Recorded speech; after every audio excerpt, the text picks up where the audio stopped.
All right, welcome to our live feed today. So I got a special treat. We got a guinea pig in the house tonight. So we're gonna get warmed up here pretty quickly, but I wanted to give you a quick overview as to what we're doing. So our primary focus of what we wanna work on today, we're gonna cover a wide variety of exercises, but they're all driven into lateral strength and movement. So just imagine a tennis movement, lateral movement sport that we really wanna focus on. So big components of those are making sure that we get warmed up, we get the hips mobile, and we get the body moving in the right direction, and basically just kind of priming your brain to be able to perform the exercises. So what we want to cover today is a dynamic warm-up. So this can be a longer Instagram feed than our normal. So we're going to cover our dynamic warm-up.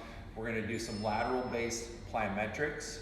We're going to then do some lateral-based footwork, speed, agility, lateral-based strength, and lateral-based conditioning. So we got 5 pieces that we want to get through today. So hopefully you guys will gain something from this, and we'll go from there. So we'll introduce you to our guinea pig. So our guinea pig is one of our founders, members, longtime clients here, Darren. Darren's going to be helping out today. And so the first thing I'm going to have him do is we're just going to use the linear space that's in the floor here, and I'm going to have him do an over-under. And that's just kind of our basic hip mobility exercise where we're driving the knees up and over your belly button and then dropping your hips to slide. So I want to go through that range of motion as I'm going through the exercise, and the emphasis again is on keeping feet square, and as you slide through the zone, you want to keep your hips low. So you can kind of watch him as he moves. He's getting the knees, both knees above his belly button, and then sliding while he's under. So we always just kind of say we imagine a line of sprinters hurdles down the turf, and you want to step over the first hurdle and you want to slide under the second hurdle and just alternate those out. So again, you can see how it's a great hip mobility exercise. Again, we'll start the process of getting warmed up, so as he gets back, we'll head right into number 2. Okay, good. So, and again, number 2, some of these are lateral, some of them are sagittal, but I want to emphasize the ones that are lateral. So the next thing I'm going to have him do is just do an easy skip downfield and back. So we'll just kind of crank up skips. So from my perspective, he's going to go from something that's slow to something a little bit more dynamic. And there I'm going to have to do 2 sets down and back. So we keep wrapping that out. So we start to pick up tempo a little bit. As I'm skipping, I'm thinking about a good fluid arm drive and flexing my toes. Pull your toes to your shins.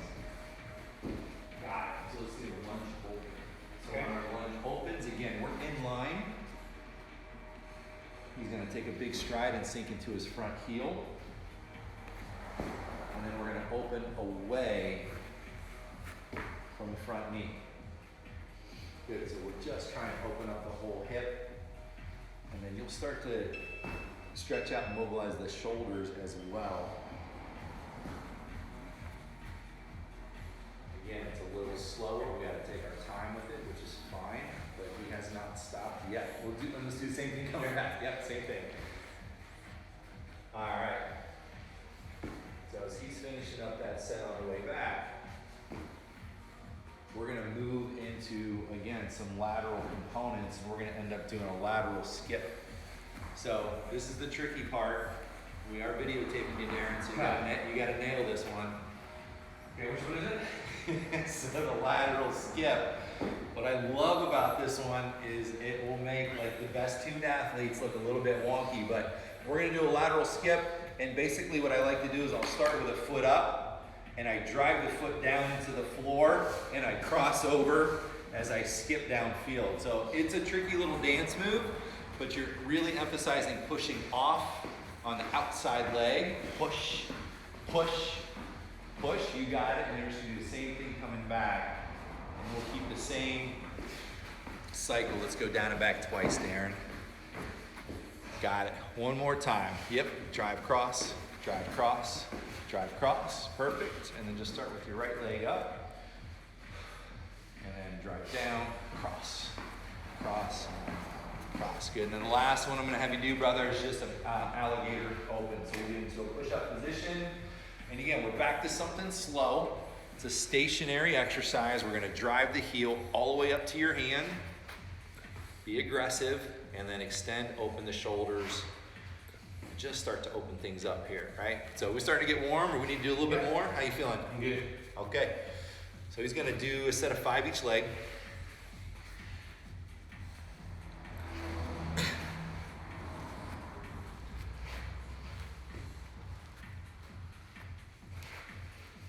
Perfect. Those look good.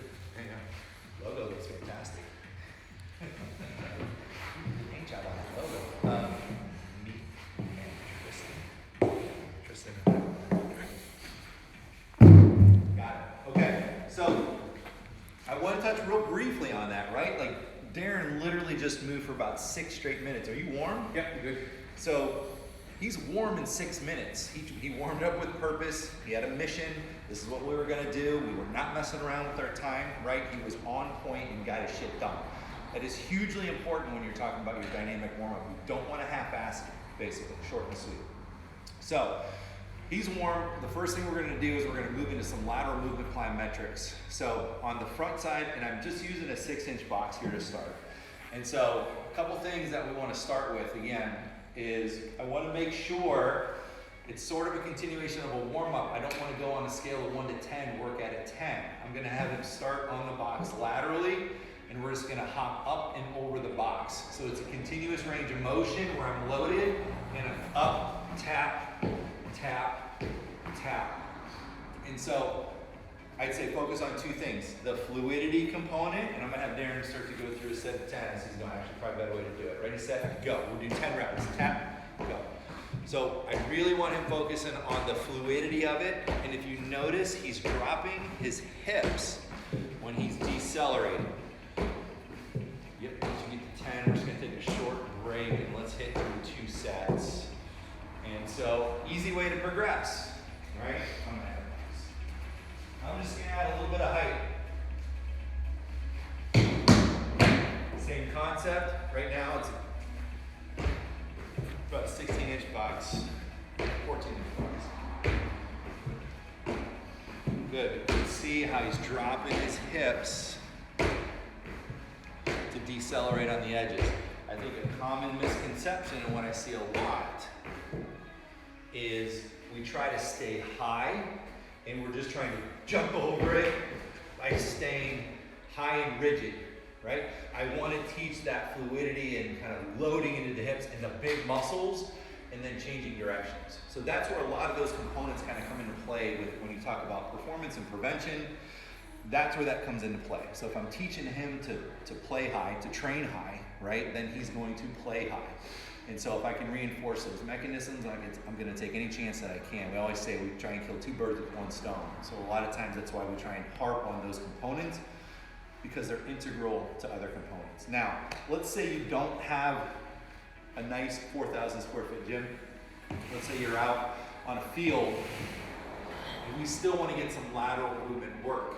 So I don't need anything but space for this exercise. So we're going to do a lateral hop and vertical jump. So if I start here on feet square, I'm going to hop to my left. I'm not going to do this maximally. I'm just going to show you that and have Darren come in and do it. But I'm going to hop to my left, vert, stick, hop, vert, stick, hop, vert, stick. And again, the emphasis here is on transition. So it's a lateral explosion. Is it maximum and maximum? Like maximum both times again? Yes. Yeah, and so if we're counting our reps, right? So let's do 3 down. Yeah. However far that gets you, we'll take a break and then do 3 coming back. Over, up, stick. Good. Got it. I'll take 4. Good. Got it. Yep, take a break if you need it, right? So, and again, I'm emphasizing rest. It's important. I'm not emphasizing rest because I'm trying to take it easy on him. I'm emphasizing rest because I need him to work maximally on this exercise. Good. So again, a really easy drill that no equipment required, right? And I'm going to show you one more easy single leg drill. So this is one of my favorite lateral single leg drills. I would not recommend doing this if this is day 1, right? This might be the end of your first phase, which might be 4 to 6 weeks in. So in that regard, you can try it, but the maximal component of it is not going to be done on day 1. It's the practice component of it. So easy if I start on my right foot, I'm gonna balance, I'm gonna load into my hip and push off and jump, right? So I'm gonna push and swap. 1, push, swap, push, swap. So it's a single side dominant exercise. If you're going to your left, you are pushing down into the floor to get to your opposite foot. So push off of that right side, and you're always pushing off of your right side. So we just call them hop and swaps. I'll let Darren, we'll just go 1 set. We'll go down and back. Push, swap, push, swap. That's it right there. Yep, pushing off of that right edge. And you can kind of see how he's maximally reaching out with his right leg. Now watch him, he's reaching out with his right leg, coming back. Push, reach. Good, push, reach. Got it. That's all right, sorry. No, that's all right. My bad. It's all good. And again, no equipment needed. He's winded, he's working his ass off, right? But he knows and he understands how to work at that level 10, right? And that has been something that's been practiced over time. This is not his first time in the gym. But again, that is an easy kind of 1-2 combo that works primarily lateral components. They're really cool drills that you can get a lot out of. You can kind of see how that's an injury prevention mechanism if I really focus on pushing off that edge and then landing on the opposite foot. So I'm controlling that land so we prevent that eccentric or the roll of the ankle, the sprain. My brain is fried right now. But what we're doing is we're reinforcing injury prevention mechanisms. End of the story. All right, so the next series of drills that I want to get into, and again, I'm just going to use hurdles as reference points. You don't need hurdles. I thought I had a couple cones sitting out. Yep, I got cones. Cones are easier.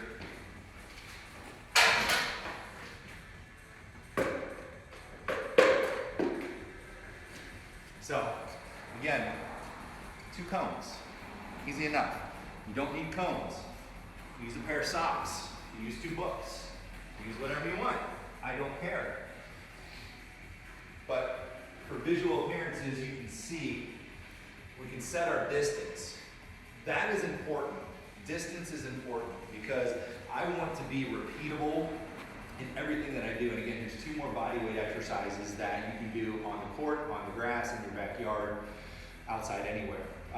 So what we're going to do, we're going to do 2 different lateral exercises. And again, the emphasis is pushing off of my right foot and it's repeatability. So I'm going to gauge the distance here and I want to try to get 2 slides. 1, 2, 1, 2, 1, 2. And that's about spot on. So if you notice, and I'm gonna put Darren through his paces on this one. So I want to show you how effective this can be by just doing 6-second sets. So we're gonna do 3 6-second sets. Okay. That's it. I'm gonna time your rest. But if you notice, I'm touching the cone. When I get to the other cone, my chest and eyes are up, right? I'm not getting to the cone and rounding high. My ass is down, and I can easily go either direction from that position. So that is our emphasis when we're kind of teaching and coaching this exercise. So I'll just say set, go. So we'll go 6 seconds on, short break. Ready, set, go. 1, 2. Yep, if you can get there in 1 swipe, do it. That's it. That's it. Yep, time.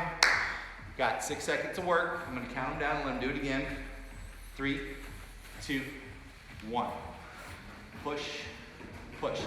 So you can see how much ground he's covering with 1 powerful stride.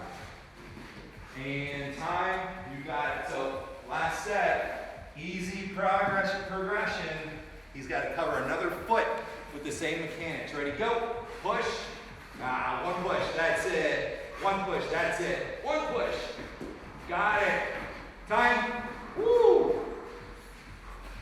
3 sets, 6 seconds. Holy shit, that's hard, right? All we did, we got the mechanics down, and that would probably be my suggestion, right? Pick a distance that's doable, repeatable, and maybe on a scale of 1 to 10, a 5, okay? And then find your distance. You can easily move it apart. What you don't want to do is set it so far apart that you can't get there. It makes no sense, right? He's 6'4". He can reach farther than I can. So I want to do what works for me and what fits with my width and with my power and with my agility. All right, so the second one we're going to do, we'll just do 2 is we're gonna do a crossover. Move the crossover slide. So we're gonna do a crossover slide. So the cones are a little bit further. So I cross over and I'm gonna do a power stride. Darren's gonna do one that's a little bit more applicable to the tennis realm as we're working baseline drills. But on this one, I like a couple variations. If I start here, I cross over and I slide to get to the other cone. Again, the emphasis, and we teach this a lot, we don't waste energy and we don't waste distance. So if I'm here, my first move, watch my right foot, I'm gonna cover ground all the way to the middle of the field. I almost split the cones in half with my first step. Pitfalls here are usually I get here and I'm trying to reach for that cone. There's no chance in hell I'm gonna get there, right? So the emphasis again is that I push off of the floor and I cover maximal distance. This is the time. On this set, yeah, we'll work for 10 seconds. Ready? Go. Push, push. Good. You can see how much ground he is covering with that first step. And time. Good, good, good, good. Right? So you notice his emphasis is on that outside edge. Right? You can almost see him busting out of his shoe. He's putting so much push on that foot and covering so much ground on his first step. I'm gonna have him do one more set. Ready? Go. Yep. Push. Nice. 3, 2, 1. Got it. Time. Again. Guys, 2 easy drills. 2 easy drills. No equipment required. You got cones, that's a bonus. Good for you. Okay. Okay, so the next piece I wanted to get into is a little bit functional. So I realize that we have a ball here and a wall. So I want to kind of show you what we do a lot of in-house. And what we're going to do, you don't necessarily need to throw this thing. If you got a med ball at home, you can do this without throwing it. I like to throw it just because I like the transitional work. But we're just going to do a 90-degree hop and med ball throw. So if I'm here, and it basically is like prepping your body to swing, to throw, to do any kind of racket sport or swinging sport. So I'm starting with my feet square to the wall. I'm going to 90-degree turn and throw the ball. Right? So I open rotate. I'm loaded into my hips. The ball is ready to go. And then I rip through the trunk as I come back to square. So this exercise actually syncs itself together. You do not need to throw the ball. If you've got a weight at home, that's fine. You can do it 90 degree and come right back. But you can still reinforce that load and twist into your trunk and your core before you do your set. I just am doing it on the wall because we've got it. So I'm going to show you what we do here. Let's do 5 aside there. We'll do 1 set, 5 aside. Good. You can see he's on his toes. Pops up, loads through the hips, and rips through the zone. And then that momentum carries his feet back to square. So just watch his feet on these. Square foot, square foot, square foot. Last one. Good. So you can kind of see how that might simulate a forehand or a backhand. But again, it's tempo driven, right? It's something that you can do that's repeatable, it's something that's functional, and it's not the kind of standard dumbbell, kettlebell, grind work. This is really functional work that we're trying to get, and it's freaking hard on the other side of things. Darren's winded, that's good, what we're trying to get to.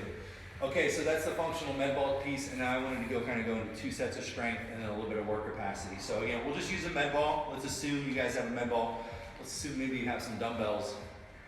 It's just the same as it relates to functionally what you can do. From my perspective, it's not even necessarily about the weight, but we're gonna do just a single leg deadlift. With the med ball though, I'm gonna have you do the rotation up and over. So we'll start with just doing a single leg deadlift. And again, the mechanics on a single leg deadlift, if I'm here, I've got a hinge at the hip, and I gotta keep a good neutral spine. So everything here is loaded. My feet, hip, my knee, hip, toe is square. Even though that med ball is going this direction, everything stays lined up, right? The last thing you want to do is collapse the knee. That's an injury mechanism. I want to think about the stability at the knee. And if I can keep that knee stable, that tells me that everything up above the knee is engaged. All right, so from a strength coach's standpoint, that's what I look for. So these are a little slower. So you're gonna hip hinge and then come up and over the shoulder. Got it. And so you can imagine doing this with, I don't know, a gallon of water. Your child, maybe not my child, maybe not your children. But anything, roughly 8 to 15 pounds. And again, all the rotation is doing is trying to pull him out of alignment, which is why the focus here is staying in alignment. So pretty easy no-brainer on that one. So I think from that standpoint, it's a good functional exercise. We like to use this a lot at the end of our workouts. And I'm doing more set 5-inch leg. I'm just gonna try and pick you apart. Common mistakes that we see out of this one, guys, normally are the right leg should be your rudder. And that's kind of how I coach it, is the opposite side that's kicking straight back is your stabilizer. So if it's wonky, it's gonna pull you that way. The other thing that we commonly see is either a rounded low back. So we kind of get crossed over there where we're just kind of reaching for our shoestrings to reach for our shoestrings. So we want to keep a good neutral spine. Got it. And then the last piece that I always more often than not see is athletes that don't finish through the zone. So they'll finish short. Cool. So those are really common mistakes that I see, is I'll see a good hinge, everything's there, and then the athlete gets to the top and they're right here. You've got to be able to push your hips all the way through the zone and get full extension at the hip. That way the glute kicks on, and that way you actually protect and strengthen your low back at the same time. So easy. Another exercise, again, with the med ball that I'm going to do, and we're going to use this space. Again, you don't need any equipment for this stuff. We're going to do, and this, like I said, this would be geared more towards strength than anything, is we're going to do just a lateral lunge and step up. So we're going to basically take, it's like a single physical squat. So we're going to hit a lateral lunge. He's got a med ball, so he's going to do a lateral lunge and then step up. 1. Lateral lunge and step up. And if you notice, as I shift, or as Darren cranks it out here, as he shifts to his left foot, all of his weight goes to his left foot, and then we're trying to essentially do a single leg squat, right? So it's big time hip, groin, stretch, mobility, and then we're loading up to the left leg, load to the left edge, and step on up and through. Good. I don't know how many reps that is, but probably like 5 or 6 each way. How they feel? Good. Okay.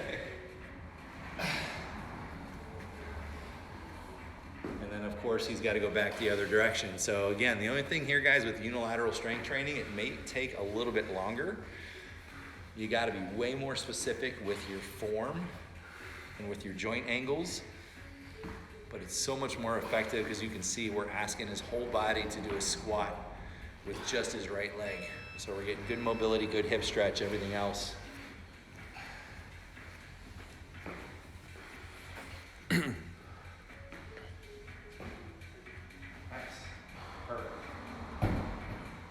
So a couple things I want to pick up on, because we're going to head into some core strength next, and then a little bit of conditioning drills that we like to use. Number 1, we haven't touched a weight yet, FYI. So I just wanted to make note of that. And we've warmed up, he's gassed, he's exhausted. I don't want to say exhausted, that's not what I meant. But he's working out, right? He's working his ass off. And we've done it just with our space, okay? And expert coaching, of course, but our space. And so from that standpoint, I just wanted to make that point. You can get work done without being in the gym in light of where we are. So I want to head into some core, and what I like about these 2 core exercises, number 1, technically, most people might not consider it a core exercise. I do, because we're working the core, but we're doing upper body strength with it as well. So I'm going to have him do a set of push-ups with a foot on the ball. Okay. So we'll do a 1-foot single leg post on a med ball. We're just going to hit 5 push-ups per day. We're only going to do 1 set. I want to kind of go through 2 variations here. But on this exercise, we're just doing some upper body strength. His foot is on an unstable surface. Obviously, it's nice to have a medicine ball. You could do this on pretty much anything. I challenge you to put your toe on top of like a can of beans and let that can of beans not roll around. the emphasis here is you can put your toe on pretty much anything and get something out of it. And then I'm gonna add one more piece of that mix. So on his second set, what we're gonna do on the push-up is we're gonna do an abduction with the post leg. So he's gonna have a foot on the ball, a foot in space. He's gonna do a push-up, and then his foot that's in space is gonna abduct away from his midline. So you'll do, let's do one more set of 5 and 5. So this is why it really becomes a core hip strength exercise. So you can see his left leg is going away from his body, strengthening that upper chain on the glute side, glute medius, abductors. Yes, sir?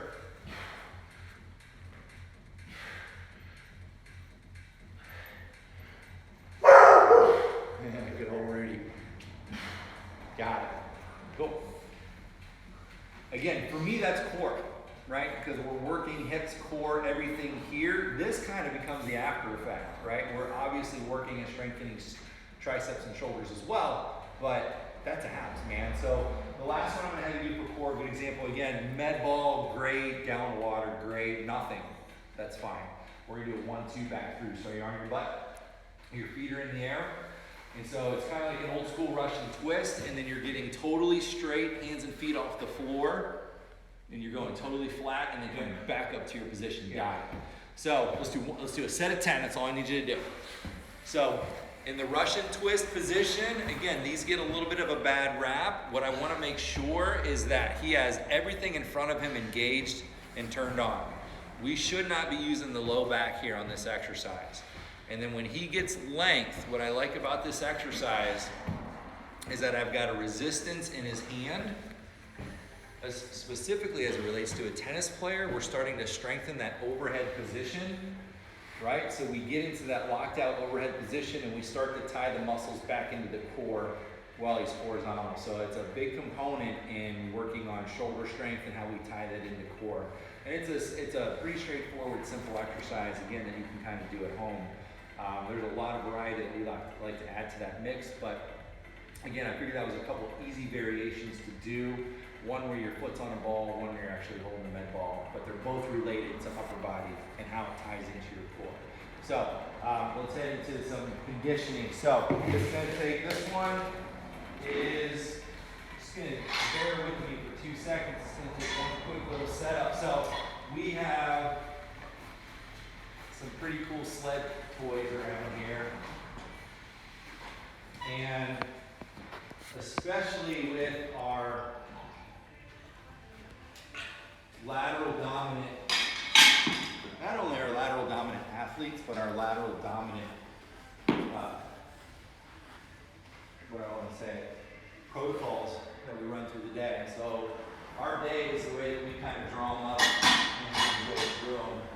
You'll have a focus that's on a plyometric, you'll have a focus that's on a strength, you'll have a focus that's on a conditioning, and we try to tie all these pieces together. So if our focus for the day is lateral moving plyometrics, lateral, with a lateral athlete, here's a couple tricks and a couple exercises that we like to use and do. So on this one, we're actually gonna do a side slide with the rope. So again, obviously I wanna show you some stuff that we do here in the gym, and I will show you some other movements chasing this one. This is one that I really like to do. So what I'm gonna have Darren do, again, we're side sliding, we're gonna go 3 power strides, and then we're gonna rip through the zone again, just like we're swinging and throwing that med ball. And that sled ends up, I'm gonna do this one at 50%. So I'm just gonna slide, pull, and then I push the sled back to the start line, and then I'm right back to the beginning. All right, so again, we call this our work capacity, we call it conditioning. I hesitate to say target, right? But what we're gonna do is we're gonna work for 3 reps per side, and I'm not gonna give them a chance to break. So we're gonna be ready to roll. And I'll time it here, we'll see how long it takes them. I'm not saying it's a race, but I just wanna get some perspective for everybody out there. Good. So he's got power slides, right? Power rip. I need more weight on that thing, dude. That's pretty good. And then at the tail end of this power, he gets one last rip through his trunk and core that ties everything together. He's got to use maximal power and maximal effort to do it. To put it in perspective, that was about 30 seconds of work. So this whole set, 6 full reps, is going to take him a minute. So it's, again, this is that functional work capacity that we love to do for the conditioning component of all of our athletes. I much prefer this than out doing jogs, out doing runs, out doing sprints. In our off season especially. Cool, good, how you feeling? Good. So that was a minute of work, right? So I want to show you a comparable minute. And while it's different, you know, it's still kind of serving the same purpose.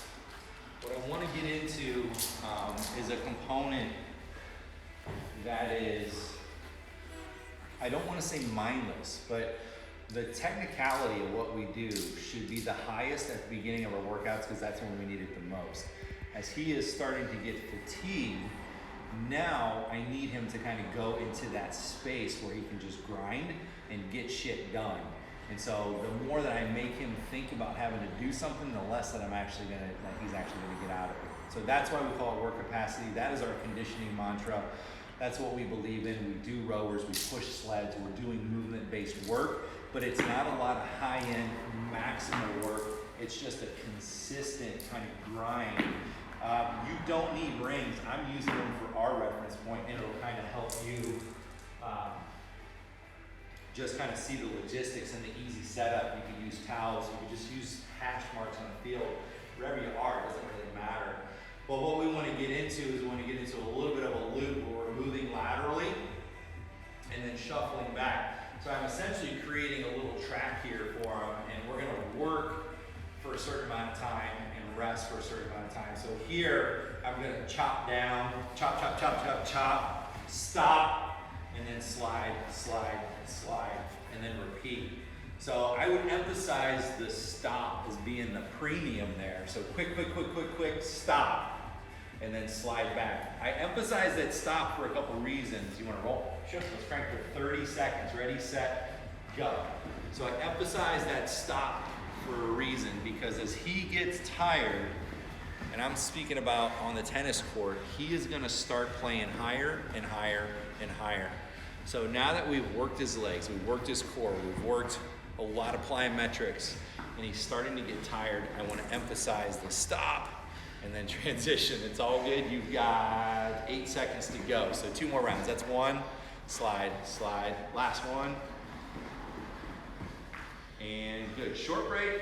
And of course, we're going to go the other direction, but rest, rest, rest, rest. 15 seconds. You got 10 seconds left. So again, emphasis again is on just watch his form. It's repeatability. It's a deceleration, especially under fatigue. Ready, and go. The deceleration, especially under fatigue, is a pain in the ass, but it is a huge injury prevention mechanism.